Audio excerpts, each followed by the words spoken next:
Eric Spoelstra has told us we got a great squad. We are a contending championship team. I know these teams. This is one of those teams. Other people, maybe more of a doubting Thomas. So right now I want to run through some of the good and some of the bad, maybe give you reason to believe or why some people don't believe. Vlad, do you want the good or do you want the bad first? Give me the bad first. All right, the bad. Yahoo Sports says, hot takes, we think the Heat will miss the NBA playoffs. Miss them altogether.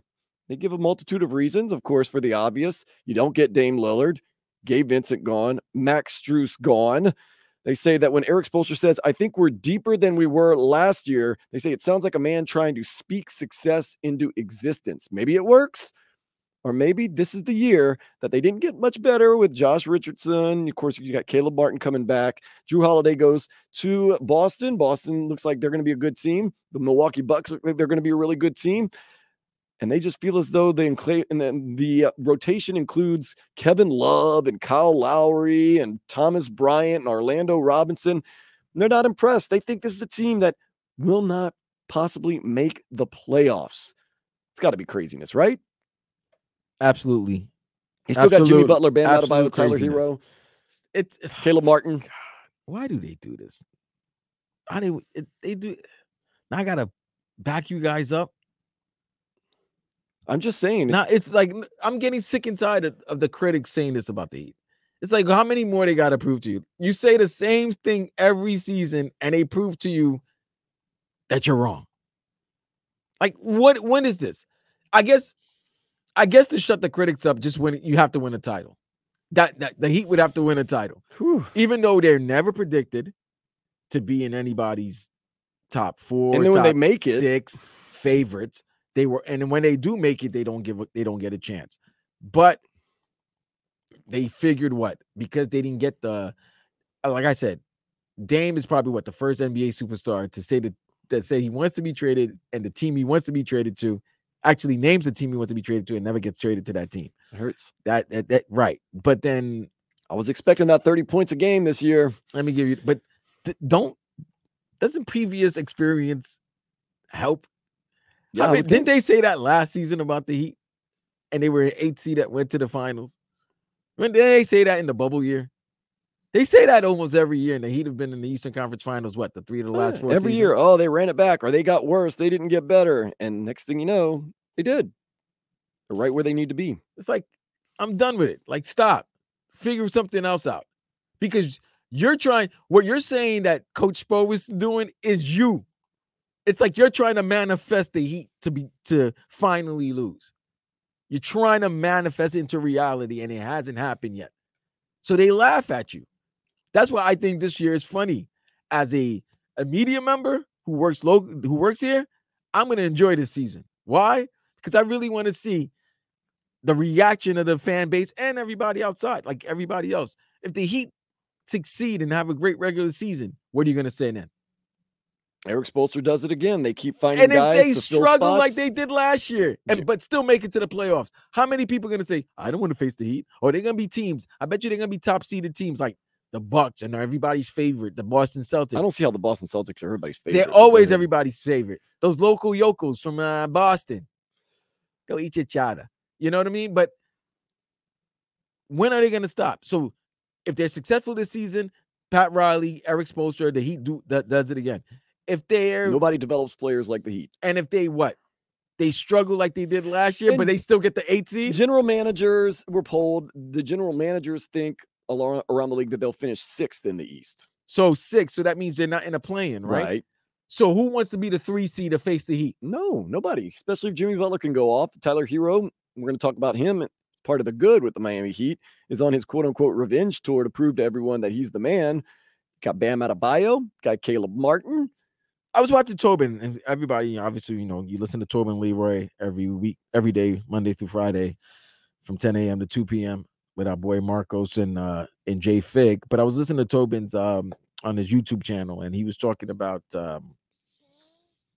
how in the top 20, the Heat are the only team that's not really favored, and they have 2 of the top 20 players in the ESPN NBA rankings. Mm-hmm. So there's 7 teams, I believe, that have 2 players in the top 20, and they're all favorites. Denver, the Lakers, Phoenix, Milwaukee, Boston. But the only one that's not a favorite is Miami. It's interesting. Why is that? Well, the obvious reason is because they're not as sexy as some of those other teams. It's Miami. No. I'm not talking about the city. I'm talking about the players. They're a little more gritty. They're a little more grimy. They've been to the finals more than any team in the last, 13, 15 years? Once again, not the sexiest team out there. The Pelicans barely got into the play-in, but they're sexy to watch. And for someone that's sitting in Iowa and they have a choice between watching the Pelicans with Zion all over the place and Brandon Ingram and Jose Alvarado. Strippers love watching Zion. Okay, yeah. And they're like, wow, this is going to be awesome. And then it's the Heat. It's like defense, culture, Jimmy Bam. Like, it's like, oh, okay, and that's what I'm saying. Yes, we love those guys. We like it. We understand it. But for someone that's a casual NBA fan, it's maybe not as sexy. That's why, they don't want to talk about it as much. They want to talk about LeBron and Anthony Davis, and they want to talk about Kevin Durant. They want to talk about these guys because it's sexier, has more eyes. But that's okay. Fam, what's sexy about Milwaukee? I mean, Damian Lillard. What's Giannis sexy about Milwaukee? Giannis is not sexy, Paul. Not his game. Yes, absolutely. His game is not sexy. It's called Greek Freak. And that's because he's bigger and athletic than everybody, but it's not sexy. It's impressive to me. James Harden was right. I mean, it's dominating. Don't get me wrong. It's dominating. But I'm not really trying to. No, man. There's nothing sexy about that guy's game in Milwaukee. None. I like it. None. No, you can't tell me how I feel. I like it. I think it's sexy. I think it's exciting. I think it's interesting. A lot of people do. That's why he's one of the most popular players in the league. Nonetheless,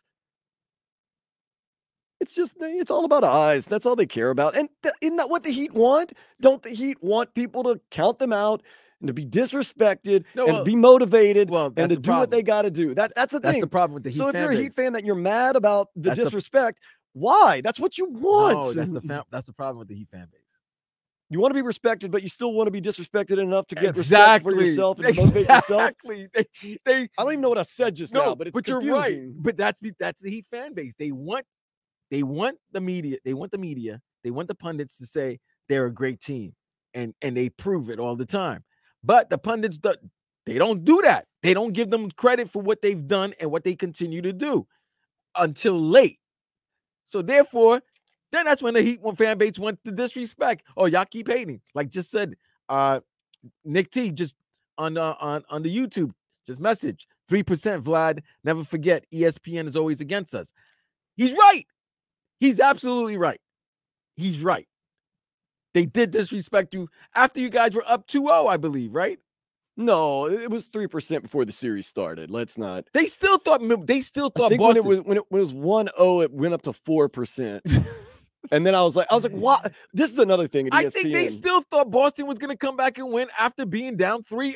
I'm not lying. I don't understand. If I'm wrong, please let me know. But I still think they thought Boston was still a favorite to come back 3-0. As a producer at ESPN, there is no way I would ever let that get out. That even if the computer says 3%, like, you know what? Let's just not show that stat.